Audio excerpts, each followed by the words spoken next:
sedang hangat-hangatnya kasus video syur Gisel Anastasia.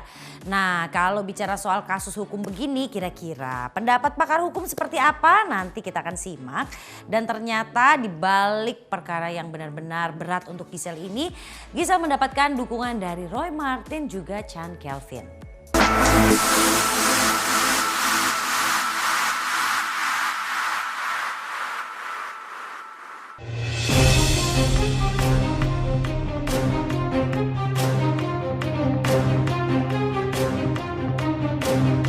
Jadi saudari GA dan saudari MYD ini sudah ditetapkan sebagai tersangka berdasarkan hasil gelar perkara yang dilakukan. Dipersangkakan di pasal 8 untuk pasal 29 di Undang-Undang Nomor 44 tentang pornografi. Ya. Kemudian di pasal tadi pasal 4 ya. Pasal 4 itu pasal 29 di Undang-Undang Pornografi, Undang-Undang 44. Kemudian di pasal 8 untuk pasal 34 Undang-Undang 44. Juga di pasal 27 di Undang-Undang ITE. Kedua-duanya ini sudah ditetapkan sebagai tersangka. Rencana tidak lanjut kita adalah akan memanggil kedua-duanya sebagai tersangka. Sangat menarik sekali ya, apalagi kalau kita lihat dari beberapa segi hukum, beberapa aspek hukum. Yang pertama adalah mengenai hukumannya nanti. Bagaimana terhadap satu kejahatan di mana pelakunya adalah seorang ibu yang memiliki anak. Di mana kejahatan ini bukan kejahatan yang korbannya pembunuhan, bukan terorisme yang menimbulkan jiwa atau korban pembunuhan. Saya kira majelis hakim perlu mempertimbangkan mekanisme hukuman percobaan. Ya.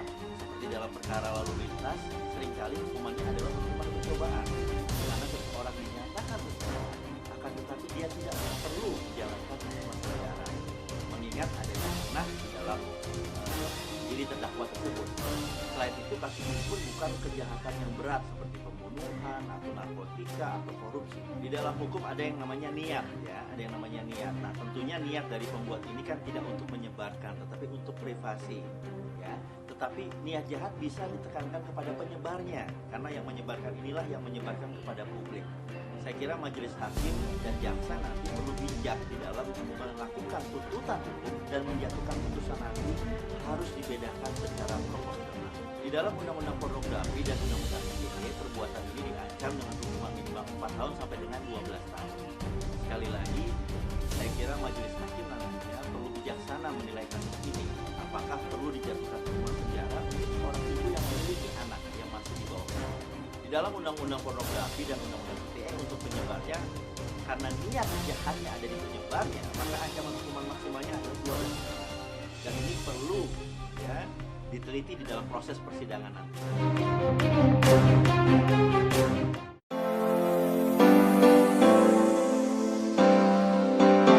Bahwa setiap orang punya sisi gelap, cuma ada yang kebongkar, ada yang tersembunyi.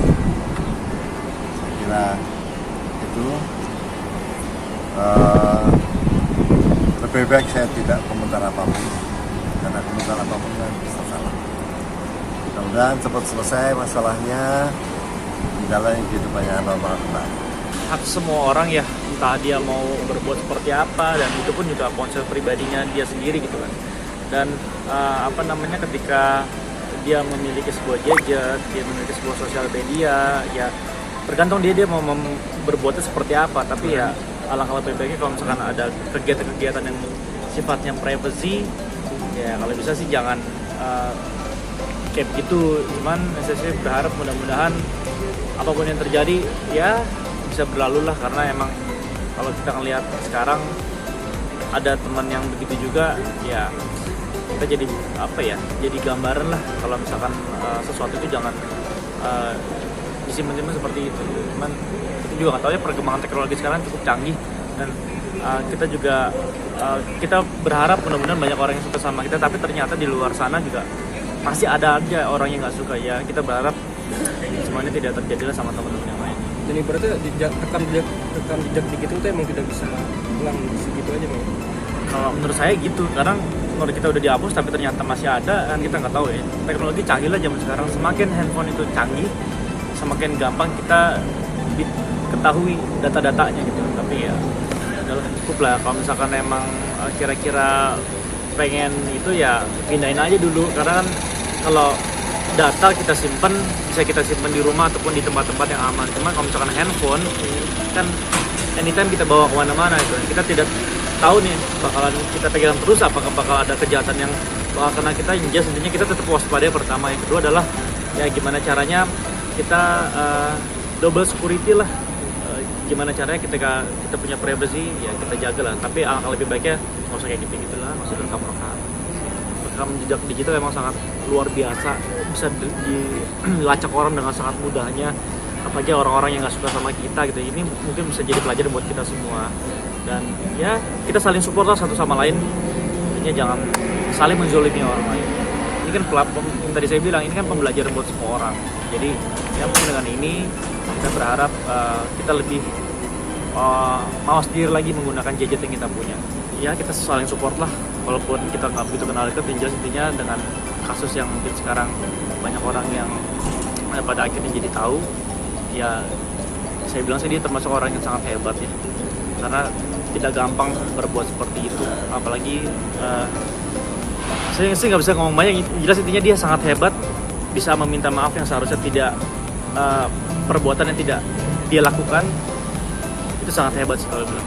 Ya buat teman saya, mudah-mudahan semua masalah bisa terlewati dengan sangat baik, dan mudah-mudahan dengan kesabaran yang kamu miliki siapapun, ini adalah apa ya, kesabaran dan juga karakter yang sangat luar biasa untuk berbuat meminta maaf di depan umum, padahal seharusnya dia tidak melakukan apapun, tapi orang lain yang berbuat jahat terhadap dia. Tapi saya sangat salut dengan hal yang dilakukan oleh beliau ini.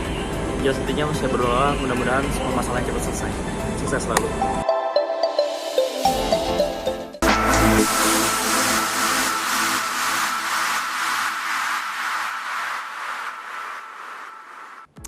Ya apapun itu mudah-mudahan ya doa yang sama nih ya. Masalahnya segera selesai untuk Giselle dan bisa memulai kembali lembaran baru, ya itu adalah yang terpenting. Dan tadi pendapat dari pakar hukum bisa jadi masukan juga untuk kita semua dan juga pelajaran ya untuk kita semua. Nah kalau Anda ingin tahu lagi cerita dari selebriti Indonesia yang lain, tetap di sini karena masih ada lagi setelah yang berikut ini.